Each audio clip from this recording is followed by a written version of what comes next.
खैरपुर में खबर ॾींदा हलो त Mehran university of engineering and technology शहीद जुल्फकार अली भुट्टो कैंपस खैरपुर में पाकिस्तान डे जे हवाले से तकरीब जो इनकाद कयो वियो। मरकजी लाइब्रेरी जी वीडियो कॉन्फ्रेंस हाल में मुनक़िद थियल तकरीब की सदारत कैंपस के pro vice chancellor professor doctor Abdul Sami Qureshi जिन कई, जॾहिं त professor doctor Haider Abbas Musavi director academics ऐं doctor Mujeeb Iqbal Soomro director administration तकरीब जो खास मेहमान होया। कैंपस के pro vice chancellor professor doctor Abdul Sami Qureshi जिन पंहिंजे किताब में चयो त हिन क़िस्म जूं तकरीबूं मुनक़िद करण लाइ बि ज़रूरी आहिनि त जीअं नौजवान नस्ल पाकिस्तान जे क़याम जी तारीख़ खां वाक़ुफ़ रहे ऐं असांजे वॾनि जूं पाकिस्तान जे क़याम लाइ ॾिनल क़ुर्बानियूं ताज़ा रहनि।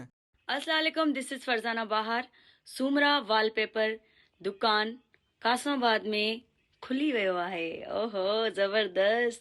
अॼुकल्ह त हर माण्हू ई चाहे थो त असां पंहिंजे घर जूं दीवारियूं तमामु ख़ूबसूरत बणायूं।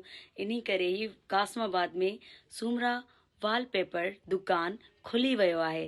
त तव्हांखे अगरि राब्तो करणो आहे त रांझन अली सां राब्तो करे तव्हां पंहिंजे मज़ीद ख़बरनि ऐं तफ़सीलात लाइ विज़िट कयो असांजी वेबसाइट www.awamiNewsHD.com ऐं ॾिसंदा रहो अवामी न्यूज़ HD।